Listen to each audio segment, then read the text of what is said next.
all him said to me was, Daddy, Yeah. you're a good father. Oh, there you You're go. the best father any guy will ever want. First and foremost, Kristophe is a sickler.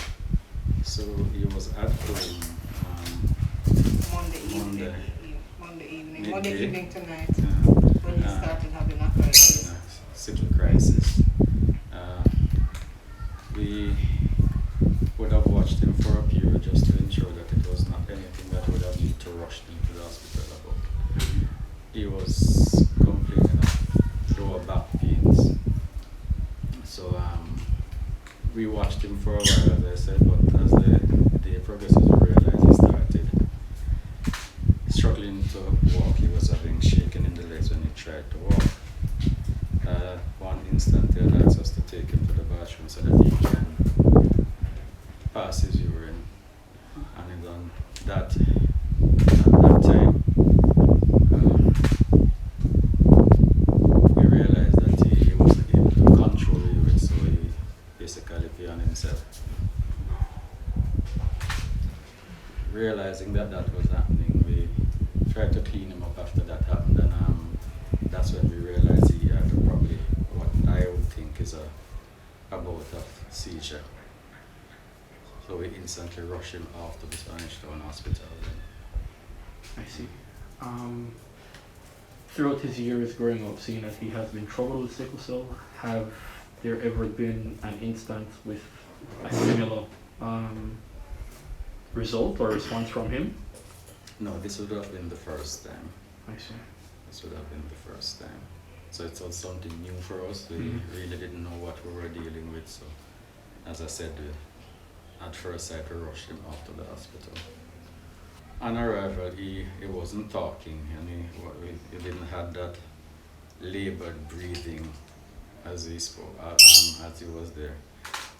He was, however, seeming a little bit looking like what we would probably term a stroke person.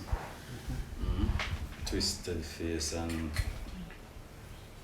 open mouth. But they did his vitals, sent him off to the A&E where they did an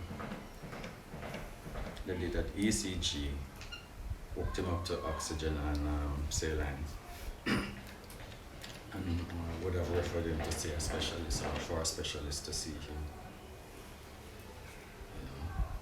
So between getting there and him being examined in A&E would have taken probably about half hour to 45 minutes maybe. I was really impressed with that quick response there, because we have heard the stories of Spanish Town Hospital, and really this would have been my first time going there. However, as I said, he was referred to see for a specialist to see him.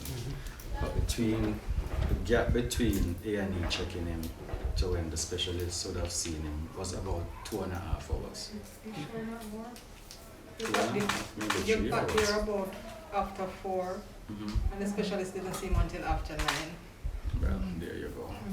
I'm not So it's more between 4 to 5 hours before the specialist really came to see him. Yeah. And even after the specialist saw him, made his assessment, I would have suspected make recommendation as to how to proceed with treatment. Between the time of the specialist seeing him to when he passed was maybe another 2.5 hours would have elapsed. So.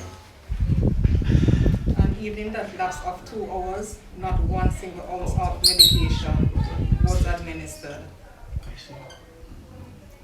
But as we were waiting, I kept approaching the doctors or nurses on the floor, reminding them that he is a sickler and that he would have needed urgent attention. I asked them if they are aware and know how it is to deal with sickle cell patients. They would have said yes. So I was comfortable saying, okay, he should be able to get some good treatment here. But unfortunately, we came home without him.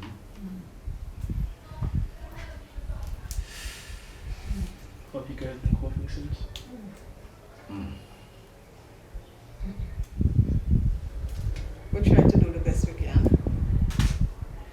there are moments when you have happy memories. As I said, still a short while. There are moments when you break.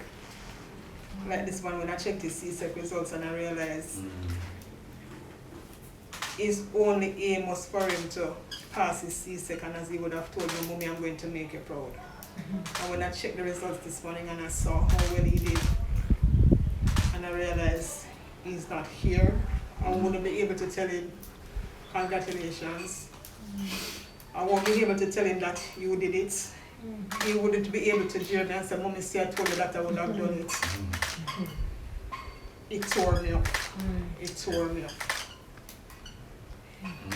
His main dream was that he was going to go to sixth form at St. Jago High School. And when I spoke to the principal this morning and she looked at the results, or I told her the results, and her words to me were, Mommy, yes, he would have made it into sixth form. It tore me, it tore me, it tore me.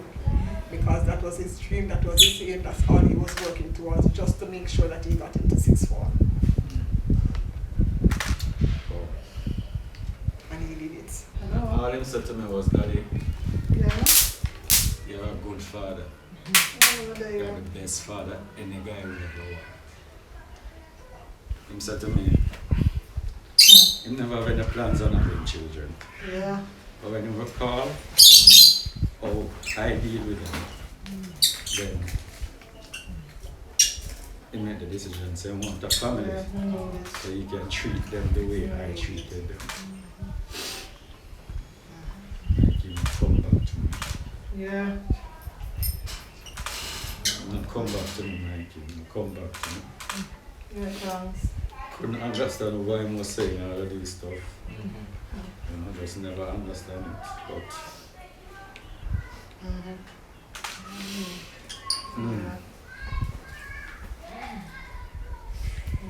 turned to me and him said to me, don't worry about Mommy.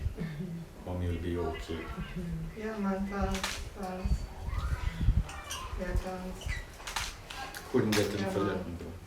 And from 3:30 yesterday morning, Mikey, Kristophe lay down on my bed and him sing, praise ye the Lord, the Almighty, the King of creation. And in between that was prayers. Most of the morning. We have a 6:30 devotion that we listen to. And he entertained me right up to that. Yes. He was happy for the day. For most of the day, even though he was in a little bit of pain, but he was happy. Kristophe, you know Kristophe and in scriptures, you know Kristophe and in Bible, you know worship.